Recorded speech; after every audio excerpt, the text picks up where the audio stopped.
Imagine a massive 1-ton Cape buffalo just standing out there on the vast golden grasslands of Africa. I mean, you look at this thing and it's just immense muscle density and power. Oh, absolutely. It completely commands space. But, right in this moment, that giant is locked in an absolute visceral nightmare. Yeah, it's enduring this relentless biological assault. You have these swarms of buzzing flies constantly circling its eyes, looking for moisture from the tear ducts. Right, and it's not just the flies. There are hundreds of blood-sucking ticks that have bypassed its thick hide. They cluster around the highly sensitive ear canals, the soft skin at the base of the horns, and deep in the neck folds. And you can just see the sheer desperation. The buffalo violently shakes its head, it flicks its ears, and it just drops its full weight to the ground to roll in the choking dust. But none of it works. I mean, the ticks refuse to let go, and the flies just lift off for a second before landing right back in the exact same spot. It's basically an itch multiplied by 1,000 on a body so big that the animal literally cannot reach the problem areas. So, okay, let's unpack this, because our mission in this deep dive is to explore the incredible hidden partnerships of the African savanna. We really want to show how the largest, most formidable animals actually rely entirely on the absolute smallest creatures. We're talking birds, fish, and even mongooses, just to survive. Exactly. And if you've ever felt like you have to tackle your biggest, most overwhelming problems entirely on your own, this journey is definitely for you. Out on those endless plains, no species truly survives alone. We culturally picture the savanna as this arena of pure individual strength, like sheer mass guarantees dominance. But the reality is a deeply interconnected biological web. Yeah, so going back to our tormented buffalo, the dust rolling failed, right? The head shaking failed. It needs immediate relief, so it wades into a nearby river until the water hits its chest. And that temperature drop offers a really quick moment of physical relief. It cools down that inflamed skin. Oh, for sure. But the true relief mechanism waiting in the water isn't just the temperature. It's biological, right? Exactly. See, the buffalo's heavy hide and dried mud usually act as armor against the sun.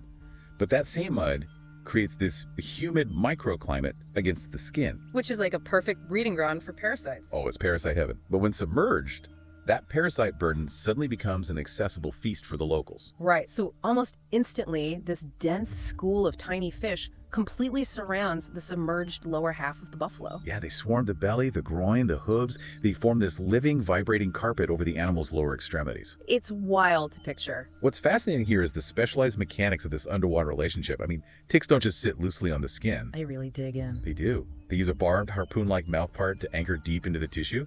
They even secrete a cement-like substance to lock themselves in place. Wow, that sounds awful. It is. But these aquatic cleaners use uniquely adapted jaws to systematically pick and pull these bloated ticks off. They also grab dead skin from crevices the giant bull could never hope to reach. And it's like an assembly line, right? One fish finishes a pass, moves away, and another one seamlessly takes its place. Exactly. Using a careful scraping motion that gets the parasite without hurting the buffalo's already irritated skin. So while that underwater crew is working the lower half, this completely different aerial team arrives. Red-billed Oxpeckers swoop out of the sky and land on the buffalo's exposed back and horns. And they are perfectly adapted for this. They use these slender, scissor-like bills to probe deep into the ear folds. Yeah, and the intricate wrinkles of the neck, too. They just pluck out the ticks and swallow them whole. It's honestly like a Formula One pit crew. That is the perfect analogy. Right. You have a team of mechanics diving under the chassis to change the tires, while an entirely different crew is up top wiping down the windshield and checking the roof. And the spatial division of labor is incredibly strict. The fish never breach the surface, and the birds won't dive below the waterline. And the buffalo just stands perfectly still through all of this. Two radically different species feeding on the exact same host at the exact same time. It's brilliant.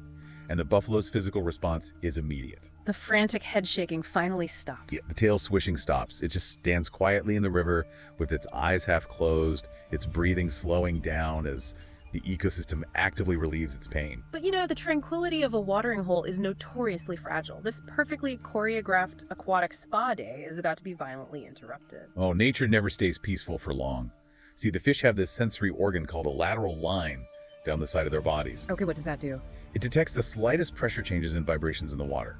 So long before the buffalo notices anything, the fish feel these heavy rhythmic shockwaves. Right, because a breeding herd of African elephants is marching right into the shallows. And elephants bring sheer, unmitigated disruption wherever they go. They absolutely do. They plunge those massive trunks into the water and violently churn up the soft bottom of the lake. Just pulling up thick, dense clouds of heavy silt. Which introduces a really critical environmental factor, turbidity.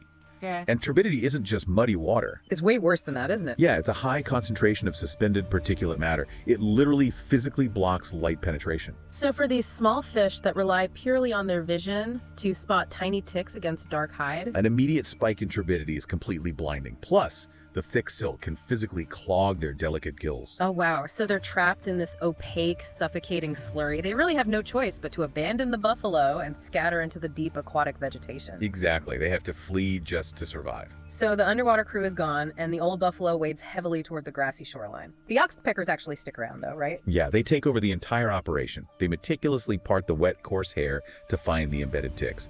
But the savannah isn't done throwing curveballs. Not at all. Suddenly, this low, thunderous rumbling sweeps across the plain.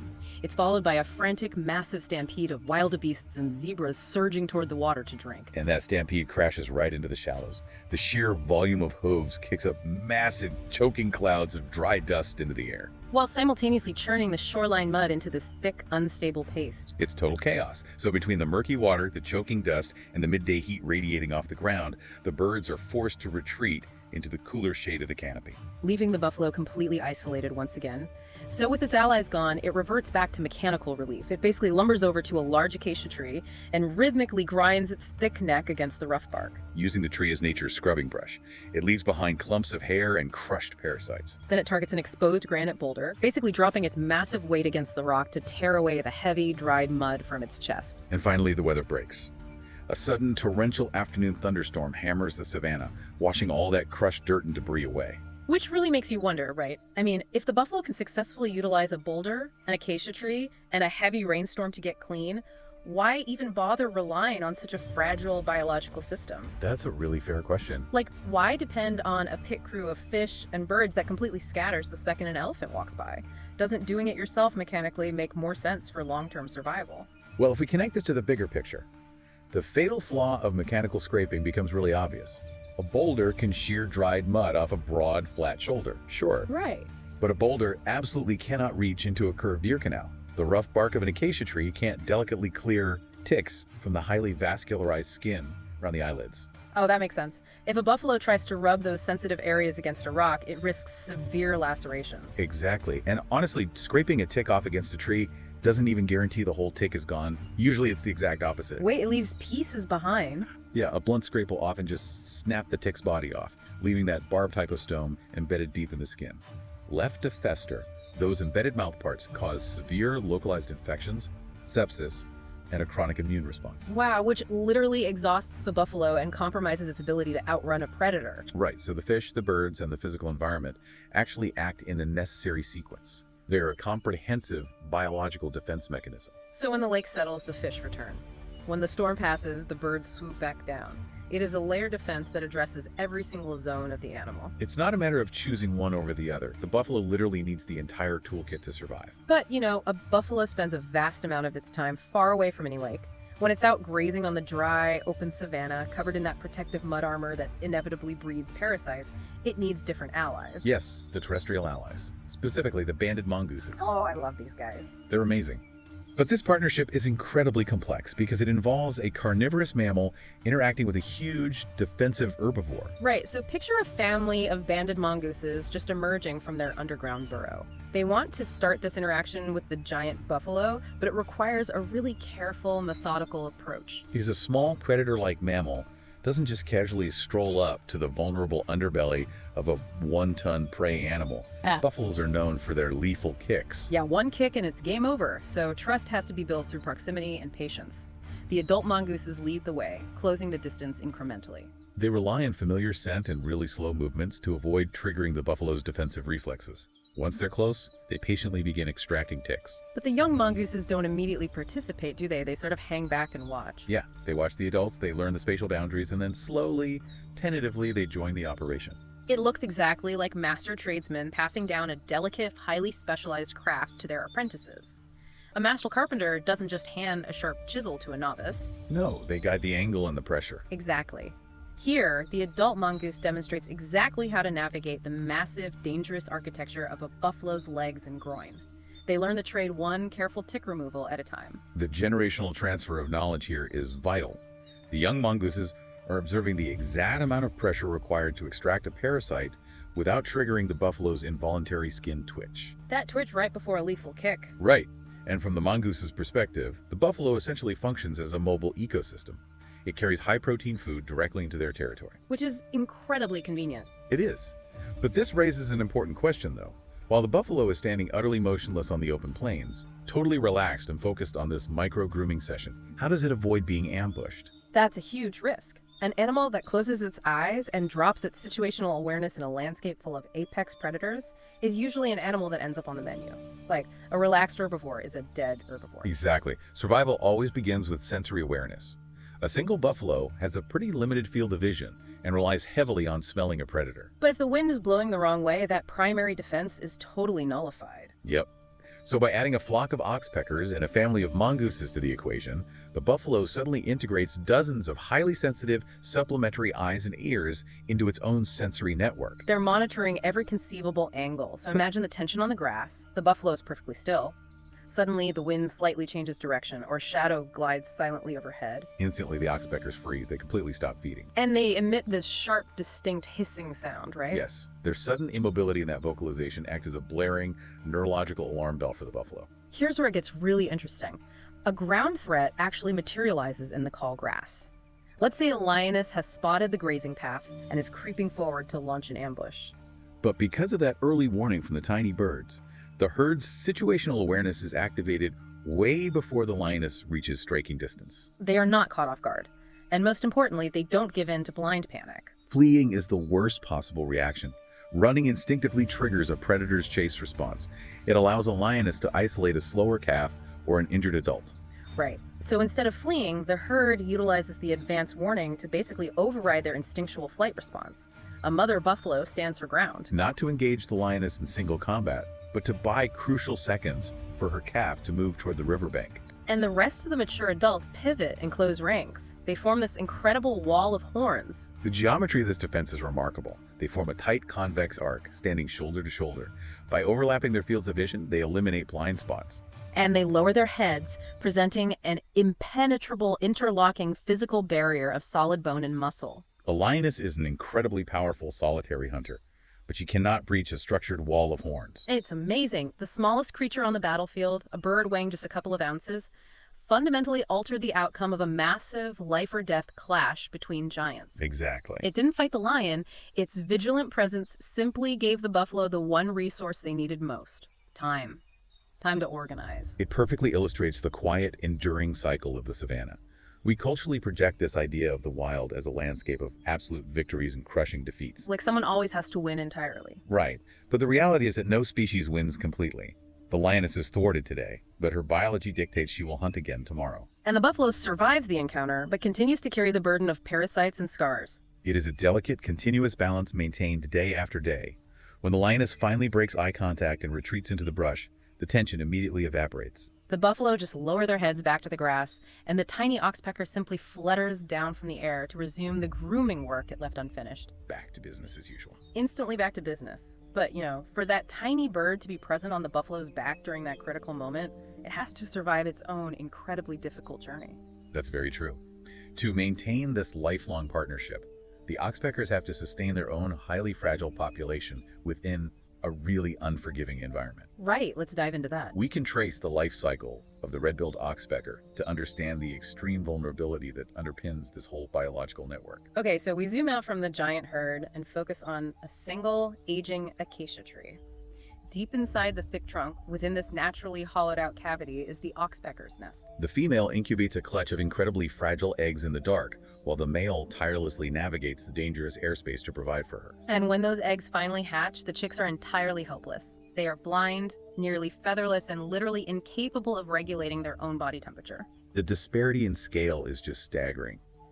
You have an organism whose entire adult existence will be spent riding the violently moving backs of one-ton beasts. Yeah.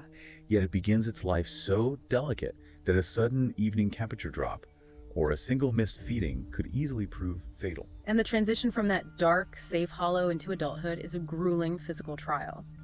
Leaving the nest doesn't mean the bird is self-sufficient. It means it has to learn the chaotic family trade. Imagine the sheer mechanical difficulty of a tiny, awkward bird attempting to learn how to balance on the back of a moving giant. I can't even picture it. The host environment is highly dynamic. The buffalo is constantly walking. It's aggressively swatting at flies with its tail and violently flicking its ears. So the young bird must physically adapt. They utilize specialized feet, 2 toes facing forward and 2 facing backward, armed with sharp, curved claws that hook under individual hair follicles. Oh, that's clever. Plus, they use stiff tail feathers pressed against the buffalo's hide to act as a stabilizing tripod.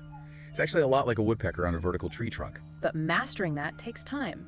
The young bird has to dodge sudden, unpredictable ear flicks that could easily knock it unconscious. It endures missed pecks, loses its grip, and falls right into the dust, desperately trying to lock those claws back into the coarse fur. It's a literal trial by fire until the physical mechanics match their instinctual drive, which naturally leads to a big conceptual question. We look at this perfectly choreographed, deeply ingrained teamwork. Is there some recognized evolutionary agreement between the oxpecker and the buffalo? Like a conscious truce. Yeah, exactly. Or is it simply a happy biological accident where they've just learned to tolerate each other? Well, the reality is stripped of any romanticism. There are absolutely no agreements in nature. None. No, there are no promises, and species do not negotiate treaties. What we are observing is the result of rigorous, uncompromising selection over countless generations. So it's pure survival of the fittest. Exactly. The specific birds that evolved the stiffest tail feathers and the best grip survived to reproduce. The specific buffalo that neurologically suppressed the urge to swat away the helpful birds suffered fewer lethal infections. And lived longer than those that chased the birds away. It wasn't planned. Nature never demands perfection from the outset. It only demands absolute persistence. That's exactly it. When the young oxpecker falls into the dirt, instinct simply drives it to flutter back up and try again until the mechanics align. It's a brutal numbers game played out over millions of years, ultimately resulting in this highly functional, synchronized dance. The buffalo provides the vast mobile landscape and an endless food supply. The bird provides the necessary sanitation and the critical early warning security. So what does this all mean? We've mapped out this incredible hidden biological network. We watched diligent cichlid fish using specialized jaws in the turbid rivers. We observed banded mongooses carefully passing down the tactile art of tick removal. And we followed the fragile red-billed oxpeckers from the dark hollows of acacia trees to their roles as the ultimate sentinel alarm system against apex predators. All these seemingly insignificant creatures working in constant, synchronized tandem to keep a 1-ton giant standing. It demands that we reevaluate our traditional metrics for strength. We habitually measure strength by sheer size, by muscle density, or the span of a horn. But a massive entity is entirely dependent on the micro-interactions happening constantly, just beneath the surface. Out on the endless plains, strength doesn't inherently belong to the biggest animal. Sometimes, the absolute smallest creature on the board dictates who survives to see tomorrow. A 1-ounce bird can defeat a 400-pound lioness simply by paying attention. It fundamentally reshapes how we view the resilience of complex systems. The giants are only as strong as the tiny partnerships holding them together. Which leaves us with a final thought to really explore on your own. We've seen how perfectly this system works when the rains come, the lakes fill, and the mud is plentiful. But what happens to the 1-ton giants when the climate shifts? As global temperatures rise and the dry seasons extend, those shallow watering holes evaporate faster. If the rivers dry up, the aquatic pit crews disappear permanently. If the mud armor can't be replenished, the parasite load multiplies exponentially. Without their smallest, most invisible partners, the largest animals on the savanna might suddenly find their immense physical strength isn't nearly enough to survive.